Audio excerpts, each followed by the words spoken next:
March 19, 2003, at 7:12 Eastern Standard Time, President Bush issues an executive order. Its duration is to apply decisive force. Minutes later, 2 F-117 Nighthawks take to the pre-dawn sky. Their destination, Baghdad. Their target, a reinforced bunker believed to house Iraq's dictator and his henchmen.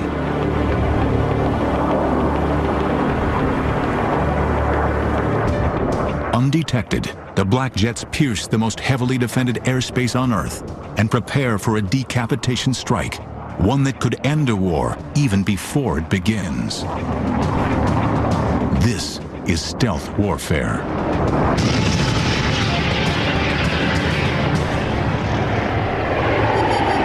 For as long as aircraft have been used in combat, efforts to make them invisible to the enemy have been ongoing.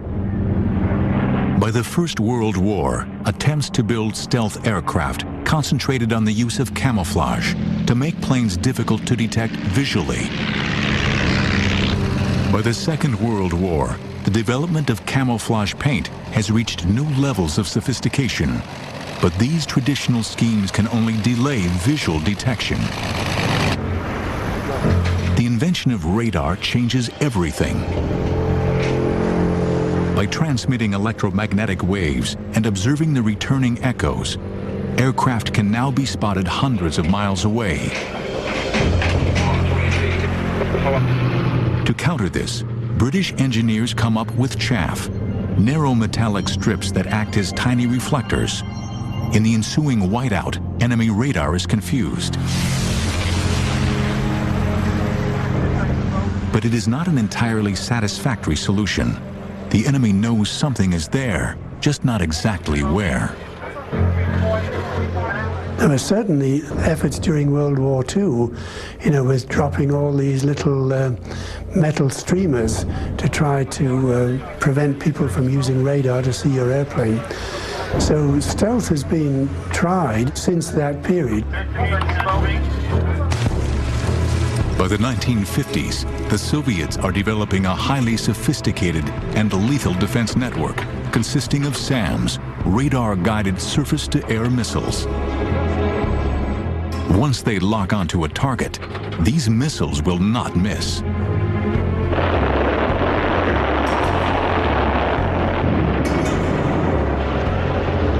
The development of these weapons sends shockwaves around the world.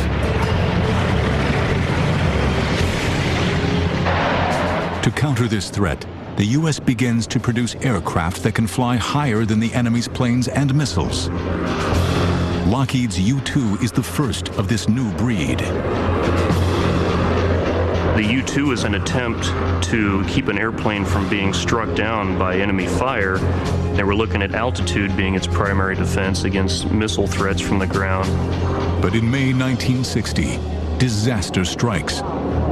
A U-2 flown by Francis Gary Powers over the Soviet Union is shot down by a SAM. Flying at high altitude is no longer sufficient. Lockheed adds speed to the equation. Flying at Mach 3 at 80,000 feet, the SR-71 Blackbird is untouchable. But the reconnaissance aircraft is still detectable to radar. Although no Blackbird is ever shot down, the Soviets come very close on more than one occasion.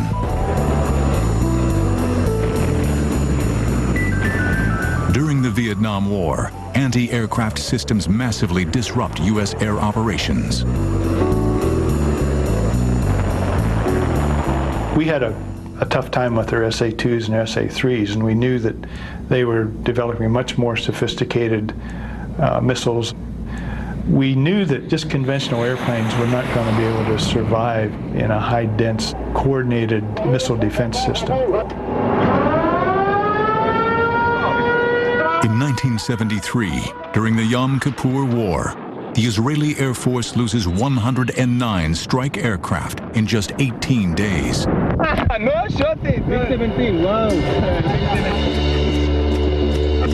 Extrapolating the Israeli loss ratio into a NATO Warsaw Pact scenario, U.S. strategists realize that NATO air forces would be no match for the Soviet missiles. The Air Force were recognizing the fact that there was no practical way of penetrating the Soviet defenses with our existing air forces, period.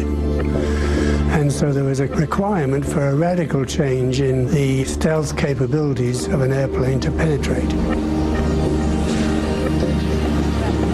For the aircraft industry, stealth represents a radical change in design, an engineering step too big to even contemplate. Manufacturers, for some reason, didn't pay much attention to this in the 50s and 60s and even in the 70s. And I think one of the reasons for that is the amount of radar cross-section reduction you had to make to go from a conventional airplane to a truly stealthy airplane. The number was so big that most people dismissed it as something, why waste your time on that? But by early 1974, DARPA, the Defense Advanced Research Projects Agency, has become sufficiently worried about the Soviet-made SAMs. It asks 5 manufacturers to identify a means of making an aircraft undetectable to radar.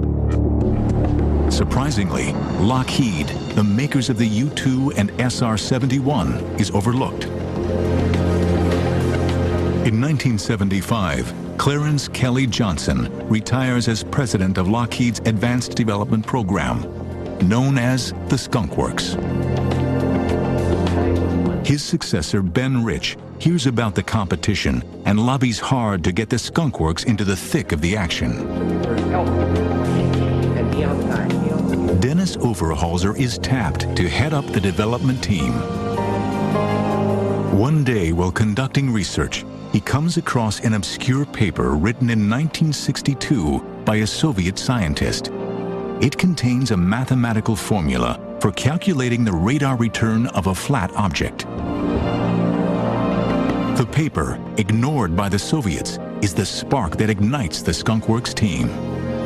We had a team of people who were not just competent, they were very experienced. And I think that's key. In other words, these people had done the SR-71, they'd done the U-2, and could pick up a pencil and say, okay, you want a wing structure designed? Just show me what you want, I'll design it. The Skunk Works team now considers how to make the aircraft invisible to radar. If I want to reduce the range at which I detect an airplane, I've got to reduce the radar cross-section. So the first thing we do is to try to make sure that all the lines and all the surfaces are inclined at a very shallow angle to incoming radar. So most of the energy is reflected off into space. Huge mainframe computers are used to calculate the vast range of design possibilities and their impact on radar visibility. The computer capability of our mainframes is what can be held in anybody's hand calculator these days. And the reason why the airplane was faceted the way it was because we could only handle a certain number of surfaces in one computation. After months of numbers crunching, the Skunk Works team concludes a flat diamond is the optimum shape to evade radar. But Lockheed's futuristic concept has no aerodynamic characteristics and is quickly dubbed the hopeless diamond. The shape is obviously strange by any historical standards. When you first look at it, and I'm not an aerodynamicist, but I've been around the aircraft business a long time, I had the same reaction that a lot of other people have had, and that is this going to fly? I mean, this is a really strange looking airplane. Lockheed was losing money in their commercial business. The pressure was on for the Skunk Works team. They had certainly designed something revolutionary, but could they possibly build a true stealth fighter aircraft?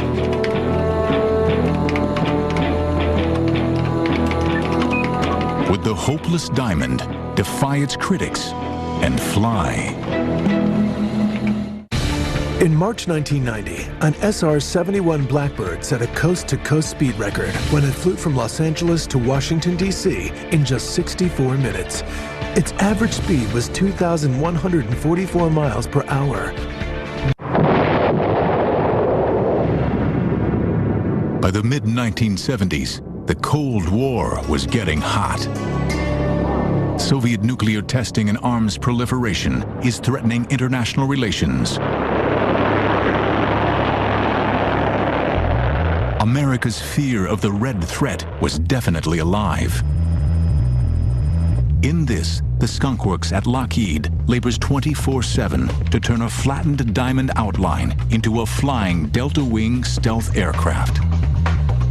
If we take this diamond shape and chop some pieces out of it, that's pretty much how the airplane was evolved.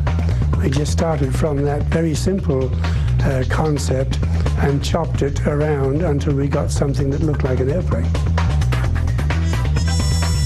In April 1976, armed with these new futuristic outlines, DARPA declares Lockheed the winner of its competition. Under the codename Have Blue, the design stage will be supervised by the Air Force. Fearing espionage, the Air Force imposes the highest level of security imaginable. Everything stays inside the building, and the building has no windows. And you just don't talk about it when you're outside, and you have the minimum amount of government people who actually interact with you. Very few of the senior management of Lockheed Corporation in the corporate office or elsewhere knew of the existence of this program. They did not know it existed. But the staff at Skunk Works knows all about sensitive operations. Well, there's always sort of a wartime environment at the Skunk Works, which goes back to the U-2 operations and the SR operations. We're always doing things in a clandestine sense, and we're always sort of, quote, at war when the rest of the services and the rest of the country is not. Now Have Blue is the most top-secret program in the country. Under extraordinary conditions, 2 technology demonstrator aircraft are to be produced.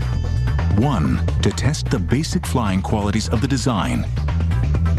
The other, its stealth. But there are some major challenges ahead. Alan Brown tackles the crucial problem of reducing the plane's radar cross-section. The inlets on an airplane looking nose-on are really the dominant source of return. The energy goes in the inlets and rattles around and just comes right back like these 2 lighthouse beams.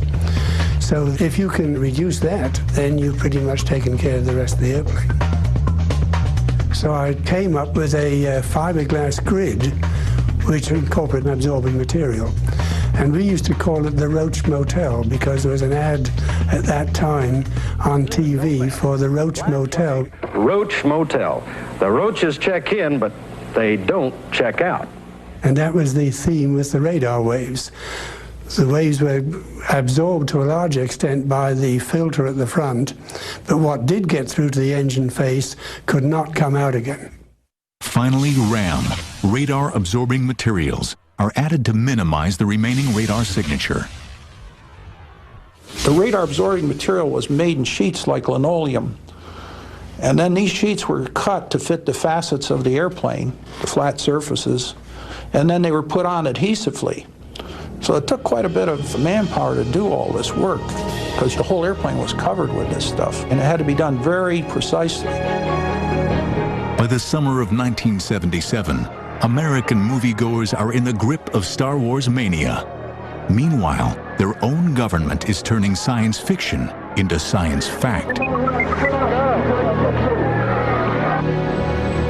In November, the Have Blue prototype is secretly transported to the Nevada desert for a series of covert test flights. The following month, as America goes about its business, unaware of the highly classified project, the world's first stealth aircraft makes its maiden flight. The Have Blue demonstrated that we could indeed take an aircraft that was shaped the way it needed to be shaped. Turned out to be a very unstable airplane. And we could make that airplane fly, and fly quite well. But after just 6 months of test flights, disaster strikes. On May 4th, 1978, the first prototype suffers engine failure and crashes. The pilot, Bill Park, ejects. And then 2 months after crashing Airplane 1, after much agonizing and soul-searching and reviewing and changing, we were airborne again in Airplane 2 and out measuring our stealth machine. The plane proves almost invisible to all but the most advanced radar systems. And head-on, Have Blue is undetectable. The program is a huge success. Then, in July 1979, disaster strikes the second Have Blue prototype. The airplane was conducting a routine stealth flight where it flies past the radar systems on the base. And Ken noticed that he was losing control, and he got a fire indication back at one of the exhausts. There's nothing we can do. I realized things were bad, and I did start talking to the home plate and let them know that things weren't going well, and about that time the airplane went totally out of control. And he had a very hard time even to be able to reach the control to be able to eject himself. But he finally did that. The airplane tumbled, much like the way Bill Park's airplane had tumbled after he ejected. And it was going straight down, not in a spin, just in a flopping maneuver. The Have Blue airplane hit the ground. It burned pretty good. Both Have Blue prototypes have been destroyed. The development of the most advanced aircraft ever built has ground to a halt. But from the ashes of its own destruction, Lockheed's stealth fighter is about to be reborn. Before it was given an official name, the F-117 was given a variety of nicknames, including Cockroach, Black Widow, and Wobblin' Goblin, referring to the aircraft's instability at low speeds. In just 8 months, both prototypes of the Have Blue stealth development program have crashed. Yet despite the problems, the aircraft's invisibility to radar has been a success. The Air Force decides to award a production contract to Lockheed. $340 million in covert funds are made available for the production of a full-scale development aircraft, codenamed Senior Trend. When we first started on the F-117, or Senior Trend as it was first called, there's always a crisis. And so we had to have an airplane within 18 months that would penetrate certain very particular areas of the world. So that was one of the reasons why the Senior Trend was brought forward with great rapidity. America's growing fear of Soviet missile buildup and nuclear capability brings the Cold War to new heights of tension. Producing a totally stealth fighter plane will give America an enormous lead in technology over the Soviets. The stakes could not be higher. Ivan was alive and well. We still had the Cold War really big and hot, and I was aware and was reminded constantly that the bad guys were out there looking for anything they could find. The project will again be black, top secret, and again top military brass will go to great lengths to prevent enemy knowledge of the covert project. Even the American aviation business at large will not know what's going on. Everybody had to have a secret clearance, and everybody had to be specifically through the security system that allowed them into the program. A lot of your subcontractors don't know who they're dealing with. Maybe the president of the subcontractor does, but most of the people working on it, they don't know they're shipping anything to the Skunk Works. They just know they're making something and it gets put in a box and sent. To save development time and to avoid raising suspicions, the new aircraft will borrow some technology from existing jets. The flight control system is taken from the F-16, its cockpit features from the F-18, and its navigation system from the B-52. So in general, there was a philosophy that if you've got to have some radical stuff done, which takes a lot of effort, you make the rest of the airplane absolutely as conservative as possible.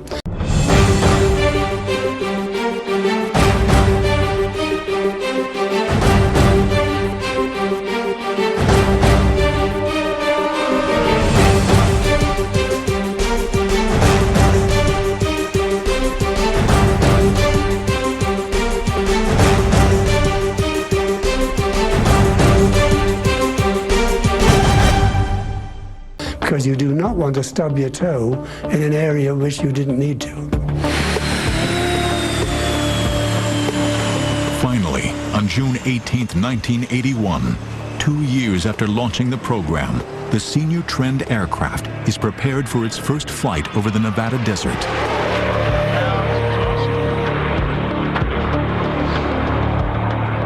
The test is a success. Senior Trend has a staggeringly low radar visibility.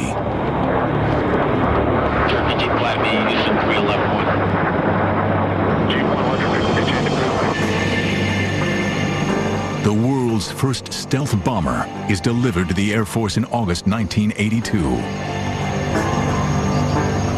And an entirely new top-secret base is built in the Nevada desert at Tonopah. The Tonopah Test Range facility was very secure in that we didn't want our adversaries to find out that we had stealth technology.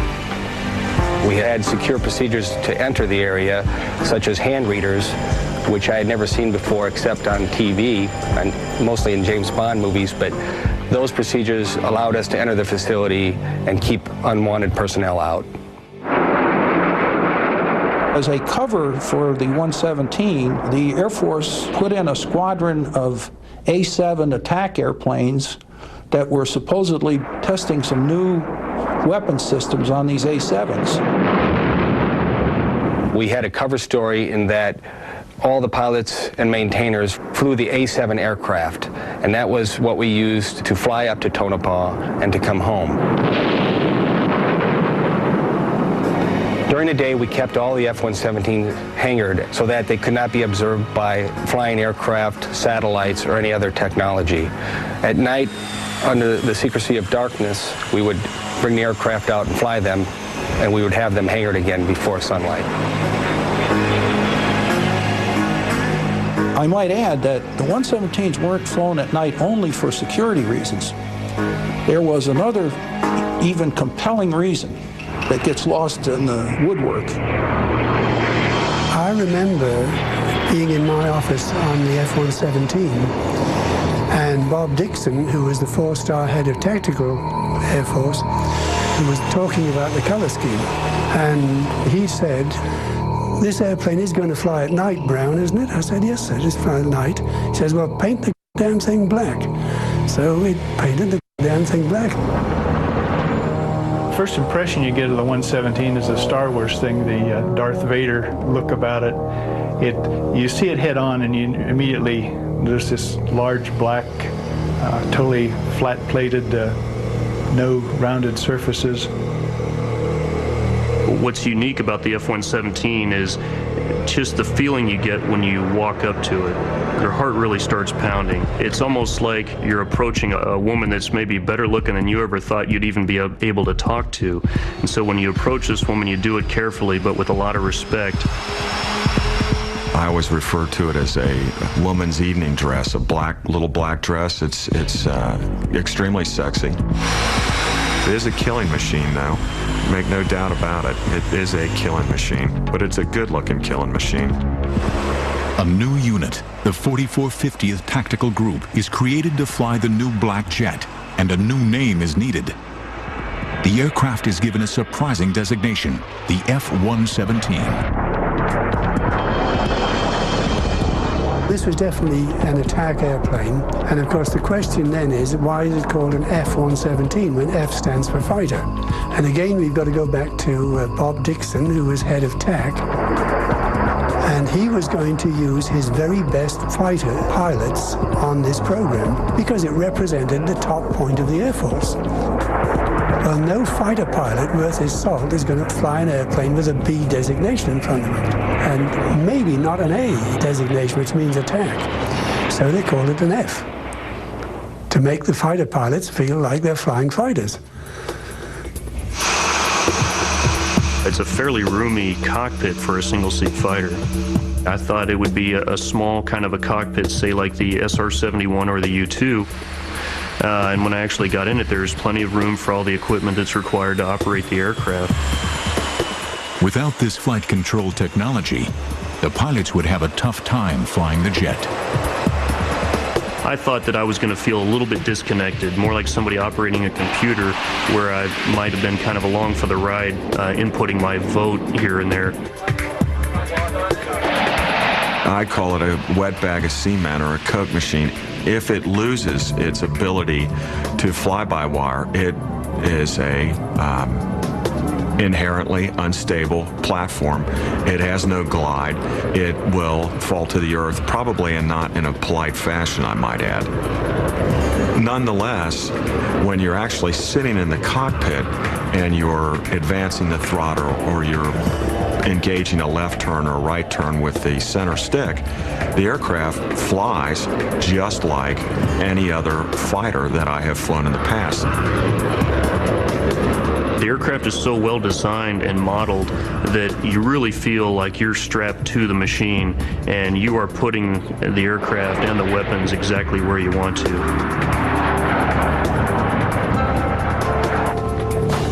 Nighthawks are armed with a weapons system that lets them strike at the heart of the enemy. High-tech laser-assisted mapping and guidance systems allow the black jets to release deep penetration bunker busters with pinpoint accuracy. The early flights of the F-117 prove that its principal function blows the competition away. The aircraft is all but invisible to radar. Stealth's development has, by any standards, been lightning fast. But the program has also been expensive. To date, the total cost has been over $6.5 billion. With additional aircraft ordered, this will soon rise.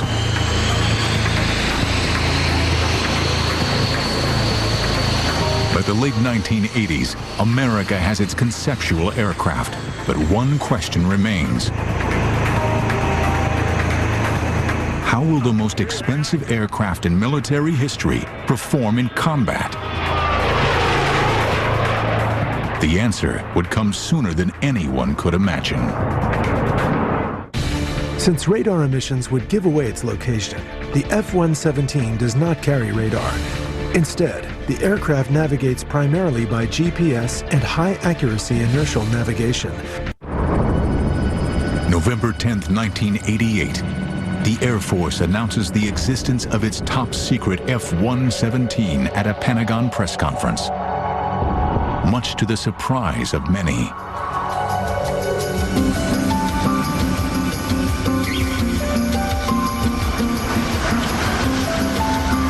I was in vacation in South America at the time and first saw it in a Portuguese language newspaper, a photograph of our airplane.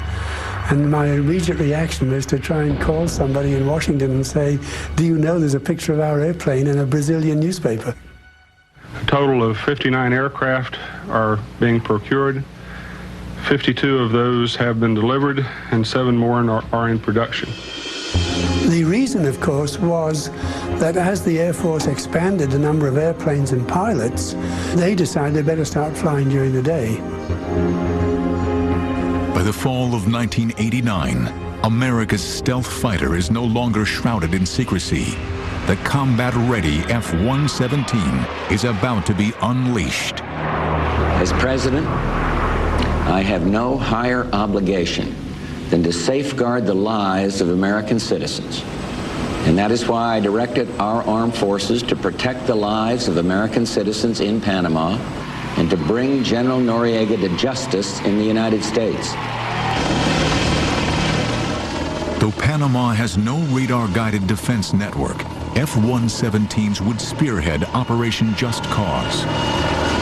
The aircraft was chosen not because it was stealthy, but because it could drop precision munitions at a dedicated time over target.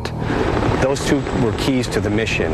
We had to make sure the weapons went where we aimed them, and we had to be on time because 30 seconds after our bombs went off, we had Navy SEALs and Delta forces jumping out of aircraft into those fields. 2 black jets are ordered to destroy the barracks at Rio Hato, belonging to Battalion 2000, a unit loyal to Noriega. Just prior to taking off for that mission, we were told by the leadership that they wanted to maintain the barracks and keep them to use in the future for the American forces. Our goal was to stun and disorient the Panamanian Defense Forces, so they asked us to drop our bombs in the fields 50 meters short of these barracks. 2 2,000-pound bombs are dropped, and the field is hit.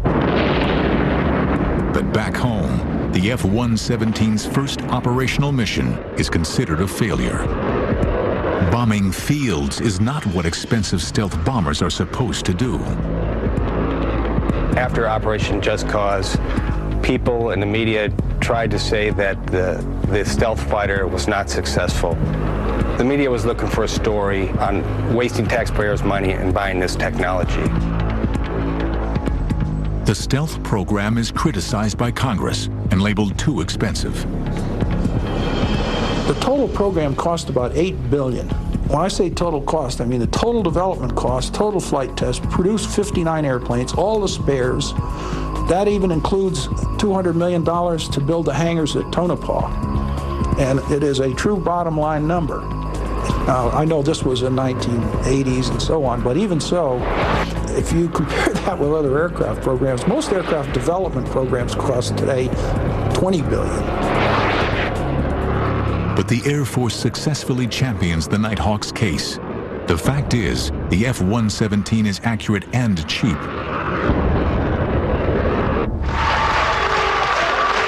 On August 2nd, 1990, Saddam Hussein occupies oil-rich Kuwait.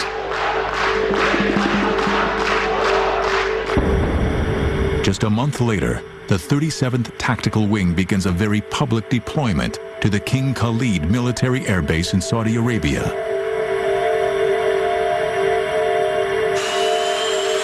The disappointments of Panama will not be repeated during Operation Desert Storm.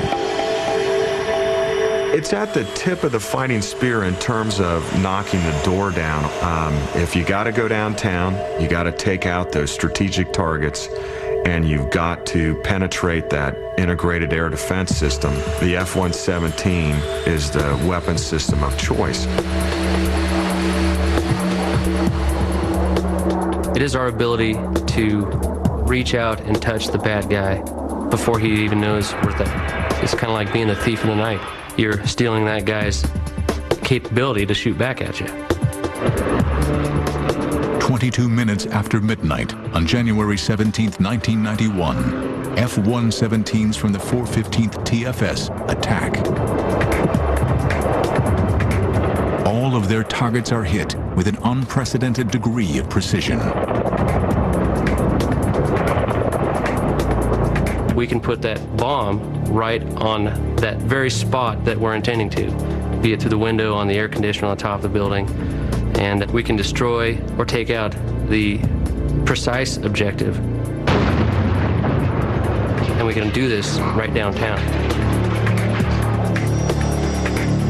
During the war to liberate Kuwait, a total of 45 F-117s fly 1,271 combat sorties, totaling over 6,900 flying hours and dropping 2,000 tons of bombs.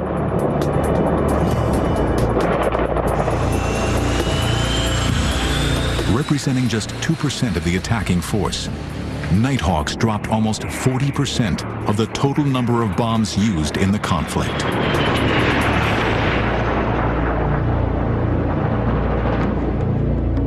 Throughout the 1990s, F-117s are found wherever the U.S. Air Force is in action. But on the night of March 27, 1999, during the NATO bombing of Serbia, the unthinkable happens. Have the Serbs developed a new radar system capable of detecting the undetectable? Has radar caught up with America's stealth aircraft? During Operation Desert Storm in 1991, F-117s flew 18.5 hours non-stop from Holloman Air Force Base in New Mexico to Kuwait, setting a record for single-seat fighters. Kosovo, March 28, 1999. 25 miles west of Belgrade in the village of Bujanovic, a downed F-117 lies in pieces.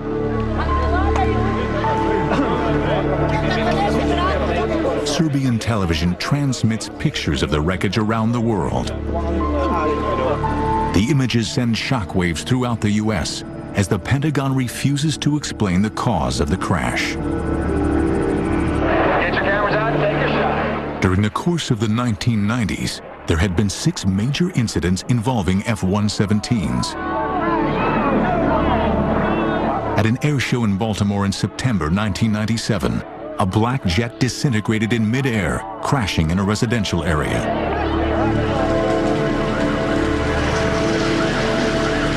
Could the downed jet in Kosovo have been the result of a similar catastrophic failure? The information surrounding that, of course, is still classified. A bullet doesn't have a radar, and it doesn't care where you're at. And the chances of one of those hitting me ballistically or just out of the blue is pretty small. But he got hit, so it can happen. Obviously, the loss of an F-117 is going to impact the community. We don't own a lot of them as a country or as an Air Force, so losing one is significant. Whatever the cause of the crash, it did not affect the operational status of the world's first stealth aircraft. Post-September 11th, Saddam Hussein is once again seen as a threat in the Middle East. As fears about his weapons of mass destruction grow, America's patience runs out. Coalition forces have begun striking selected targets of military importance to undermine Saddam Hussein's ability to wage war.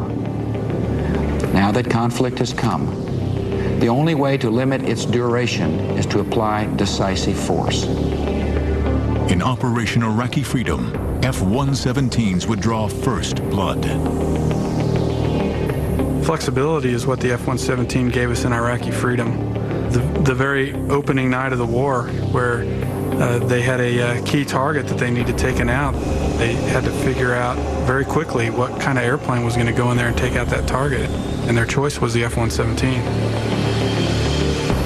Based on intelligence, a gathering of Iraqi leadership is identified.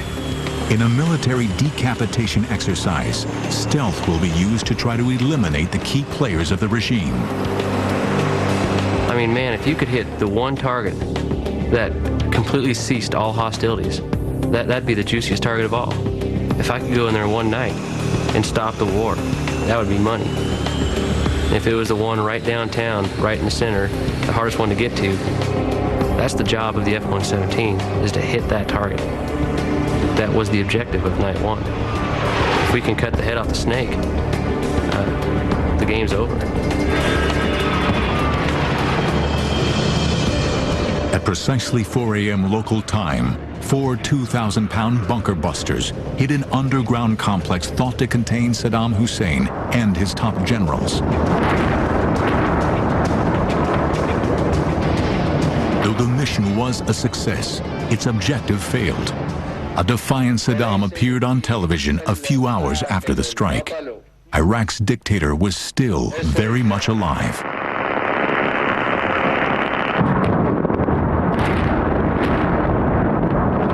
Years after the first Gulf War, new technologies would be employed to utterly destroy Iraq's ruling elite.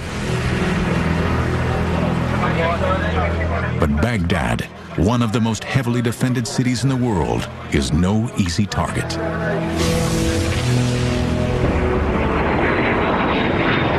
The F-117 is a very mission planning intensive platform.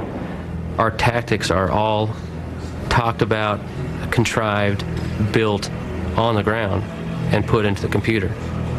We put our tactics in this little black box, stick it in the aircraft, it sends it to the computer, I take off, I turn the autopilot on, and it's basically like pushing the go button on the jet. When you're flying it, The autopilot is flying the airplane doing exactly what the mission planners told it to do. However, what it isn't doing is not guiding the bombs to their target. So you have a very short period of time where you are doing your job. The rest of it is letting the airplane fly. Going downtown the first night for me, I had a lot of anxiety because I didn't have complete faith in the technology. I've only been shot down before.